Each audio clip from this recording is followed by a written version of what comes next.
Okay, fire when ready. 200 yards.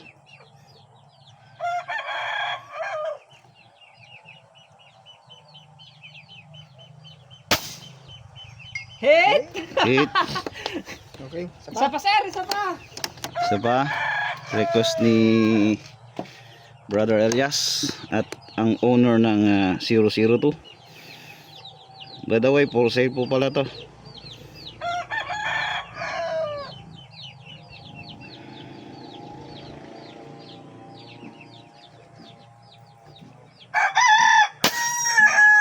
Hit! Hit.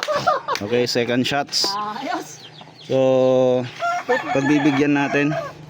So mga gustong mag-range, papakita natin. Okay, mag-start tayo dito sa dead center or floating dot. Makikita na nyo yung measurement dun. Okay, para mas malinaw mag-measure dito tayo. Mag-start tayo dito sa 1 mil. 1 mil ng or 2. Okay, dito tayo. Okay, makikita nyo yan. May measure, ipapakita natin yung photo later on. Okay. Okay, 200 yards po yan mga kaibigan.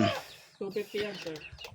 Okay, 200 yards. So, atras po tayo. Atras tayo ng siguro 300 yards na siguro. Kasi tapos na tayo sa 250 baka magulat na naman sila. Okay. Saglit lang, saglit lang. Tanggalin natin yung side cam dito sa yung cellphone pala dito sa side cam. Pakita natin.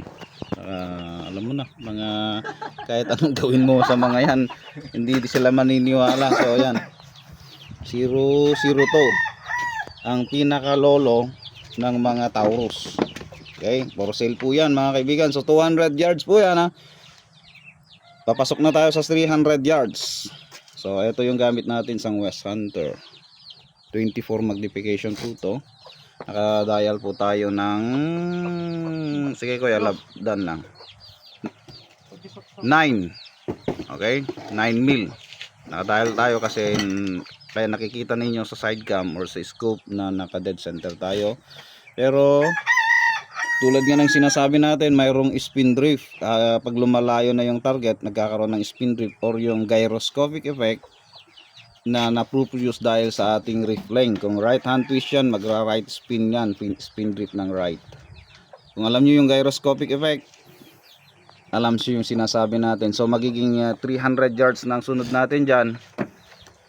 Mas mararamdaman natin yung spin drift. Mayroong konti na ring Coriolis Coriolis effect dito.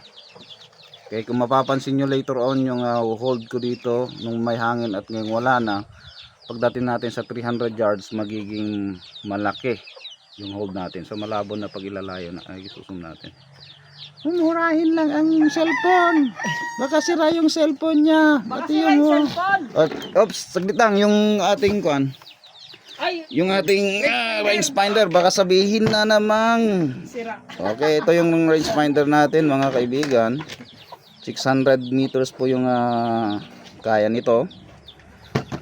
Ito naman yung ating slug, 26 grains. 26 grains. Flying at 980 FPS. 980 FPS lang po. So, yan ang lolo ng Taurus. Okay?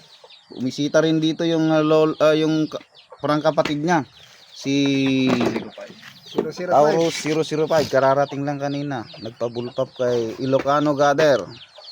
Shout out Sir Cax, Ilocano Gunner. So nagpa-bullpop yung isang customer natin, 005 po yan. Pero si 002 for sale na to. Ayaw na ng may-ari kasi binabatikos, binuputakti. Kaya gusto na niyang i-dispose.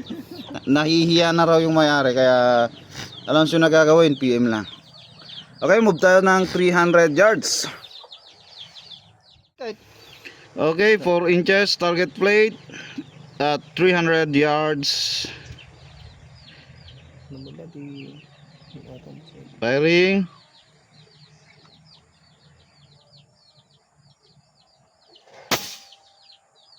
Oh! Impact. Saya ni Brother Elias natin doon. So hit natin 300 yards, 4 inch target plate.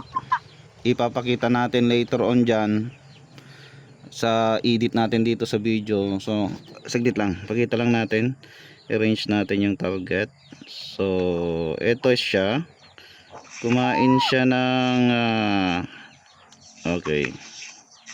Op, nakikita kita dito sa scope, Elias. Saglit lang. May measure natin, papakita natin kung ilang hash or line yung nakain. So kinain niya is almost 0.5. Kasi yung subtent natin dito is 0.5. Ang ating subtent dito sa ating reticle. So almost 0.5, I can say kinain niya is around 0.4 maybe. So ito mga sir, 300 yards yan. Ito re-range natin using the reticle. Ganito po, okay. Saglit. Yep. Then picturean mo, brother Elias. Hello brother Elias, picturean mo yung plate natin sa 3 inch 4 inch target plate, square plate. Picturean mo yung patama. Sige, puntahan mo habang nakikita kita sa scoop. Picturean mo din, isingit natin later mo mamaya dito sa video. Okay, ang ginamit nating unit ay unit ni brother Jun Doniego. So for sale na po to, 300 yards, 4 inch target plate, 4x4 papakita natin dito. Then ito po yung kanyang Taurus. Again, yan po ay ang pinaka lolo ng Taurus. Diyan ko po dinevelop lahat. Pansinin niyo to mga basher, baka hindi niyo alam din yan. So anyhow, nagawa natin yung 300 4 inch target plate. And thank you sa syempre papanood kahit mahaba-haba yung video. Again, mayroon tayong 200, pinunta natin sa 300, same plate, 4 inch target plate, and very successful naman yung hit shot natin. And I don't think so magrami na naman silang sasabihin, sira na naman tong ating Miles C na rangefinder, hindi ko alam. Okay, so for the information ng mga basher, West Hunter po to. West Hunter, nakadial na ako ng 9. Yung dial natin kanina sa 200 yards yan. 200 yards, hindi ko na ginalaw, nag-hold na ako. Kung mapapansin nyo sa ating reticle, nag-hold over ako ng 8.5.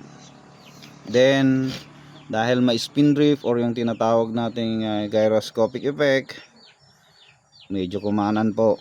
Natural pong mangyayari po yan sa ganitong kalalayong range. Dadagpag pa natin again na naman, nasabi ko sa kanina nung tumama tayo ng 200 yards, yung Coriolis effect. Ito yung pag-ikot ng ating earth. Mapapansin nyo sa video, kung i-replay ninyo o rewind o check nyo ninyo, na masyadong matagal yung pag-impact ng bala. Pagputok ko rito, I think around 3 seconds mo. Hindi exactly, pero around. Okay, so enjoy sa panunood, enjoy din sa air gunning. Tanong lang po kayo, hayaan na natin sina mga basher, kasi siguro natapakan natin ang kanilang ego, and babayaan na natin. Let's move on po sa ating pagtulong sa kapwa air gunero, di po ba? Uulitin natin mga kaibigan. For sale po si Taurus. Medyo marumi-rumi lang kasi nasabak-sabak po yan sa maraming bakbakan. For sale na po ang ating Taurus, owned by Sir Brother Jun Doniego. Siguro ilalagay ko yung pangalan niya rin sa post na to. And yung scope natin, di na natin nakuha ang ating scope. Yung scope ko na lang ang ating nagamit kasi very busy po yung nabenta na natin. And I think marami kasing mangyayari, magsiset ka na naman or gastusin. Okay, siguro busy po. And ito na lang po ang ating ginamit, ang ating West Hunter. So thank you mga ka-NBAS.